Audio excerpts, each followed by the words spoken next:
Everybody, Jerome Wright here, and once again you're joining me on my Jerome Wright YouTube channel. In this video I'm going to be going into artwork which is posted by Google on its engine search regarding or commemorating birthdays or of famous people, and in doing so I'm going to show you how there are hidden subliminal messages in the artwork that you need to be aware of, and you need to see and understand, and it actually helps you become more aware to that of what is actually happening around you and who we truly are. Okay, in this video here, this is a commemorated picture of a woman. Her name is Dorothy Irene Heights, and this is a commemoration picture to her 102nd birthday by Google. And as you see in this image, it shows a string of African Americans, and they seem to be blending into that of the hair of this woman. You see they start back here, the dotted and the blots, and then they go up around her neck and up around her hair. Okay, I'm drawn to such through my paranormal experience and encounter. If you see many videos that I have here, I'm drawn to paintings that indicate a genetic manipulation or a genetic bridging. If there is a hidden message behind it, automatically I am drawn to it. And this is the case with this image here. Okay, this resolution here is a larger resolution. But even in this larger resolution, if you train your eyes into this, you will begin to see that there is something else here that needs to be realized. Okay, for one, if you go over here where her ear needs to be at, okay, there, I'm not gonna put my finger there. If you go here where her ear needs to be at, there's an earring here. This is that white indicating spot. Underneath her earring is the older witch-like woman. There's her chin, her mouth, and her eye. I'm gonna show you. It's like she's wearing this woman's Dorothy's earring as her crown. I'm going to see if I can go in larger here. And I don't want to go into this real too deep. I'm going to see if I can show you. Yeah, you should be able to see the face there. Okay, I'm going to show you something. Look here. Well, do I have a small? Oh, yeah, here's a smaller pencil. Follow the tip of my pencil here. Here's a chin. There's the mouth. There's a nose, there's an eye, there's the bridge of the nose, there's the forehead. And this woman, this witch-like woman, who I dub as the mother of creation, let me make sure that you're seeing her, people, that I dub as the mother of creation, chin, I gotta make sure that you're seeing what I'm seeing. That's why I'm coming back here too. All right, there you go. Chin, mouth, nose, eye. She's wearing, as Dorothy, this woman Dorothy, this painting is showing that she is wearing this diamond earring. Well, this woman here, this, all you have to do is put an eye in there, people, is wearing the earring as well, showing you who the genetic identity of this woman there is. Can you see that? Okay, chin, mouth, nose, and eye. The full description of a face. Then if you look up, see if I can get you this guy here with the horns in his head. If you come over here, let me make sure my pencil's there. I don't know if you're getting this, people. Chin, mouth, nose, right eye, left eye, and horns. There's a demonic figure right here. All right. And here, there's a monkey. But hold on, people, it gets better. This is one resolution. You can Google this. I like this kind of artwork because you can Google it yourself to verify everything that I'm stating. Now, seeing these images, these multi-dimensional images that suggest genetic manipulation and genetic bridging, it's all in the resolution. In other words, if you bring that resolution in to try to see it big, the images begin to disappear. You have to reduce the resolution to where you can see the actual faces. All right. Then again, look underneath her earring right here. You'll see a chin, the mouth, the nose, and the eye. This woman, this elderly looking witch-like woman, is wearing Dorothy's Heights earring wearing her jewel, showing you that this woman, who the genetic identity of this woman is. And over here, again, there's a male figure. There's the chin, the mouth, the nose, and then there's the, the horns coming out of the head, all describing something hidden about the significance and the presence of this woman, beyond that of her being a monumental figure in the movement, in the civil rights movement of African Americans. So this, people, is what details what is really going on behind the scenes. Now, let me show you something here. I'm going to go to a smaller resolution picture, and this is still in the search engine of Google here. Let's go here. This is what actually would come up. Now, I don't know if I'm going to bring this in closer. I'm going to bring this in actually even more closer. And I don't know what how much of this you can see. Now, notice that she's wearing like a veiled halo here, almost like that you would imagine as a nun going and carrying. What draws my attention first to this image is that of this woman, of Dorothy Irene Heights, is that on laying on her head, in her hair. Now, by the way, people, Renaissance artists, Da Vinci, Michelangelo, many of the Renaissance artists, Rembrandt, they used the hair. This is an earlier on encryption style, where they used the hair, which hair represents our genetic identity, to describe genes that are being mentioned here in this image. Now, if you look on the top of her hair, right here, at the top, this piece right here, there is a serpent, there is a snake. There is the nostril, there's a nostril, there's an eye, encoded in the hair.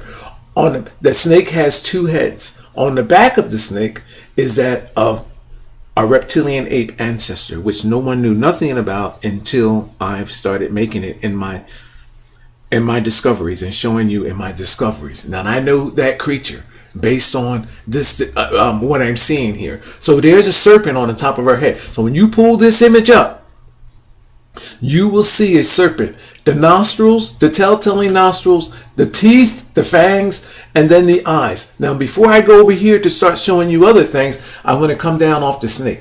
Because the fangs in the snake's mouth, which are right here, creates the eye sockets of a monkey or ape figure that comes down. Okay? The ape's face comes down around this piece of her hair and turns in, creates the ape's mouth line and the ape's bottom lip. Now, it even gets better because it actually shows the ape transitioning from a darker state, and then it gives the ape a extra set of white lips and a mouth, a top lip right here, showing you a transitioning of that creature. Now, they also transcend down. You can see the apes. There's multi-dimensional faces, and I promise you, people, that you will see 1, 2, 3 indications of an ape on this side of her face, right there next to the G on the Google sign. Right there.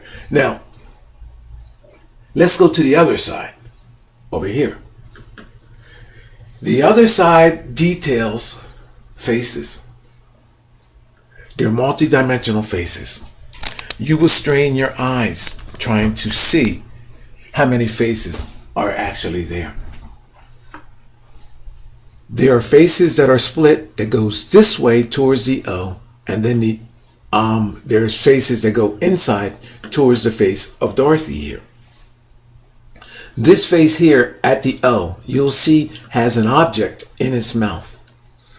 This face creates the face of a African warrior-like figure in ceremonial dressing, face dressing, showing you the facial descriptions and all, symbols in its face and everything. Okay, right here on this side. On this side, it is a transitioning face from that of an ape, which is right here, the top lip, the bottom lip, and it shows that jewel in the ape's mouth which is also crowned at that of that witch-like woman, which is at the bottom, which I actually showed you. Multi-dimensional images, people, in this woman's hair. And there's a transitioning of these faces. Now, if you cover them out, coming from the highest point, from this piece of hair that comes off on it, there's a head right here that you can probably single out as of being the first one that you can see. But if you turn this Google image, you will see a head right there on this piece of hair that hooks out across her forehead. That will be the first head, and then coming down is these wonderful images of multidimensional images that signifies ape and African ancestry. Now, it all comes down. How many minutes still got? 10 minutes. Okay, I got to start summing this up. It all begins to come down and melts down at her throat area, and you will see the head of a creature right there, which is a serpent that looks like it has reptile skin at her throat area right here. So when you Google this image, look for that in this resolution, not that big one. Don't pull it. I'm talking about this image here with the Google, with the G in it, in this this resolution. Now, I did make some highlights of what I'm describing.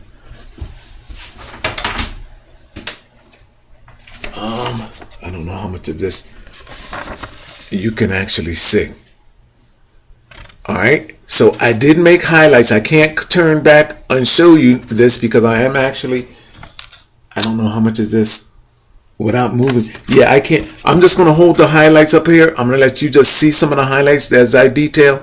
See the African guy facing off towards her eye on this guy, on this side here with the ceremonial dressing. He actually is shown passing off to her. You see the genes in the mouth. See the ceremonial warrior-like markings on the face. And there also, people, is a cross there. I wonder if I can show you that cross. There's a cross that's between both of them. Okay, so when you look in the face, here's the ape, the snake and stuff on the top of the head here. Down underneath this bang is the first face that you should look for right in there. And then transitioning down, you'll see a morphing dimensional likenesses of different faces, which include African, ape, and genes, which are being described of this woman. There's the neck area, and there's over here is the monkey with the double lips that I'm telling you. There's a monkey right there, has a lighter set of lips there. There's a darker set of lips. Here's the serpent up here. The serpent's teeth, fangs, creates the eyes of the monkeys that's transitioning down the side of her face. Now, people, this is too much description for me to be detailing. Also, if you look in here, you'll see a chin. Let me see if I can show you this here, the many faces. I'm going to bring this image in close because I got to show you something else. I'm going to lose time here. If you look in here, you can separate faces. There's a male's face there, and it creates other faces. There's a monkey's face. They transition from the mouth to the eyes. They're almost like a totem pole of faces. I have to go to another image real quick to show you something. Google also has this guy here, Natsume's birthday. I'm going to bring that up right now. You see this guy right here? Natsume's birthday. All right, I'm going to have to agree to cut this out. I have a minute. I'm probably going to cut this video short and say goodbye. This is a 2010, February 9th, 2010 image in the Google search engine about Natsume's birthday. Okay, you see the information. It's February 9th, 2010. And let me give you the name, Natsume's birthday. All right, there's the name. All right, I'm going to go back up because I'm going to run out of time here. Look at this image in the Google. First of all, notice that the animal, the cat represents an ancient history that we were bridged over. In the body of the cat, you will see representations of faces, which represents African ancestors. That's number one. Number two, notice that the cat is rolling away the yellow. Oh, this is a representation of cells being removed, pulled cells. I'm going to have to let this video go. Now notice that the kittens, well, there were the tracks, showing you the tracks going out. Now notice that this fella here is wearing the O, which actually has the ears of a cat on it. Okay, and he's pulling on this side of the cat's ear, and then pulling off a strand of the jeans with his right hand. Now, and I have to go on that note, people. I have to leave this video's great and showing you that the cat's genes was given to this guy, and this is the implication. I'll put more in writing. I have to go. This resolution here is a larger resolution, but even in this larger resolution, if you train your eyes into this, you will begin to see that there is something else here that needs to be realized. Okay, for one, if you go over here where her ear needs to be at, okay, there, I'm not gonna put my finger there. If you go here where her ear needs to be at, there's everybody, Jerome Wright here, and once again you're joining me on my Jerome Wright YouTube channel. In this video, I'm going to be going into artwork, which is posted by Google on its engine search regarding or commemorating birthdays or of famous people. And in doing so, I'm going to show you how there are hidden subliminal messages in the artwork that you need to be aware of, and you need to see and understand, and it actually helps you become more aware to that of what is actually happening around you and who we truly are. Okay, in this video here, this is a commemorated picture of a woman. Her name is Dorothy Irene Heights, and this is a commemoration picture to her 102nd birthday by Google. And as you see in this image, it shows a string of African Americans, and they seem to be blending into that of the hair of this woman. You see, they start back here, the dotted and the blots, and then they go up around her neck and up around her hair. Okay, I'm drawn to such through my paranormal experience and encounter. If you see many videos that I have here, I'm drawn to paintings that indicate a genetic manipulation or a genetic bridging. If there is a hidden message behind it, automatically I am drawn to it. And this is the case with this image here. Okay.